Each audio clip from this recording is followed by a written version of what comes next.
peristiwanya masih seperti yang dijelaskan seperti kemarin. Bahwasanya ada upaya-upaya untuk pengambil alihan secara paksa kepemimpinan Partai Demokrat yang saya kira sudah dijelaskan secara runtun baik oleh Ketua Umum maupun Sekjen. Dan yang kedua tentu kami di jajaran operasional kami mendalami, menelusuri dan melengkapi terhadap laporan-laporan yang telah disampaikan oleh Ketua DPD maupun Ketua DPC yang sudah memberikan kesaksiannya. Dan alhamdulillah bagi kami tentu ini juga menjadi pendorong semakin solid dan hampir seluruhnya sudah mengeluarkan statement pendapat baik di media sosial maupun di media konvensional dan sudah 100% memberikan pernyataan secara tertulis terkait dengan kesetiaan dan tetap akan bersama-sama dengan Mas AHY sebagai Ketua Umum. Nah, yang kedua, tentu kami tetap menjalankan kegiatan partai sebagaimana mestinya.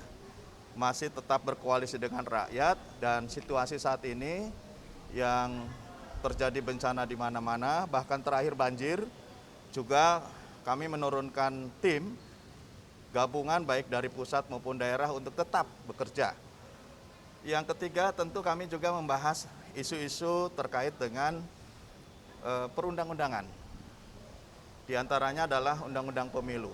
Kami tetap mendorong diadakannya pilkada pada tahun 2022 dan 2023 dan tentu mendorong tetap dijalankannya revisi Undang-Undang Pemilu demi melengkapi terhadap berbagai hasil evaluasi pada Pemilu 2019.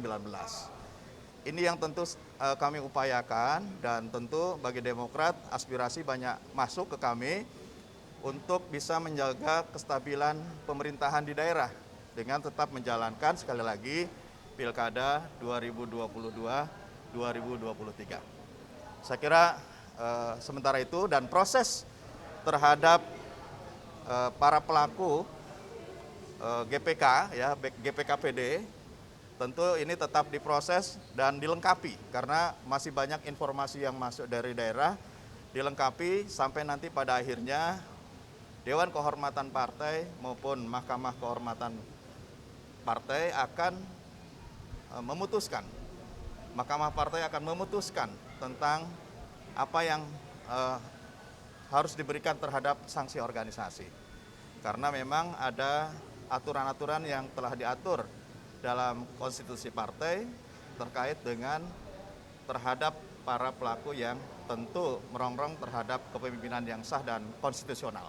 Baik, Saya kira itu. Pak, kader internal selain Pak Joni Allen yang pernah diperiksa siapa aja, Pak? Kami tidak menyebutkan nama dulu karena ini bisa berkembang gitu ya, bisa berkembang dan tentu masih ada nama lain yang nanti akan menjadi keputusan Dewan Kehormatan. Ada dua institusi ya, itu bukan satu institusi. Dua institusi, Dewan Kehormatan dan Mahkamah Partai. Ini dua institusi ini akan memutuskan, perkembangannya ada ya. Dan tentu nanti ada pengembangan baru terhadap siapa saja yang nanti akan masuk di dalam kategori pemberian sanksi. Pak, terkait sama Pak Joni Allen Marbun, apakah dia sudah diperiksa lalu tetap menyatakan bersama Demokrat atau sudah mengatakan mundur diri, Pak? Belum ada keputusan. Sampai saat ini belum ada keputusan dan sekali lagi kita tunggu Dewan Kehormatan dan Mahkamah Partai memutuskan itu dan seperti apa yang saya sampaikan nanti saya informasikan jika sudah ada kepastian keputusan tersebut. Pak, ada batas waktu nggak untuk menyelesaikan kasus ini kira-kira kapan misalnya? Dalam persoalan politik itu kan tidak ada batas membatas gitu ya. Kalau Mahkamah Partai ada batas waktu mulai penyidangan gitu ya. Dalam mekanisme persidangan tata cara persidangan di Mahkamah Partai tentu ada batas waktu. Tapi untuk kasuistiknya sendiri saya kira ini akan terus dilengkapi informasinya dan berkembang terus dan tentu nanti kita menunggu hasil dari keputusan itu.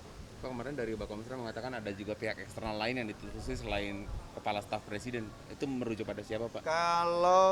Kalau hasil sementara ini kan sudah memberikan keterangan ya semuanya. Bahkan misalkan Menko Polhukam sudah menyampaikan di Twitternya. Kemudian Menkumham juga sudah menyampaikan tidak ada keterlibatannya. Bahkan kalau mau dipersepsikan atau diasumsikan bahwa Mensesnek juga menyatakan itu menjadi urusan internal. Berarti ini adalah urusan individu Pak Muldoko. Oleh karenanya kami masih terus mencari informasi dan terus berkomunikasi tentunya. Dan saya kira mudah-mudahan secepatnya ada keputusan. Tetapi sebagai catatan penting bahwa kegiatan partai tetap berlangsung, ya. Dan tetap kami juga melaksanakan tugas-tugas untuk rakyat, tugas-tugas di DPR, semuanya berjalan baik-baik saja. Oleh karenanya tinggal menunggu proses hasil penyelidikan di Dewan Kehormatan dan Mahkamah Partai. Gitu ya. Terima kasih semuanya.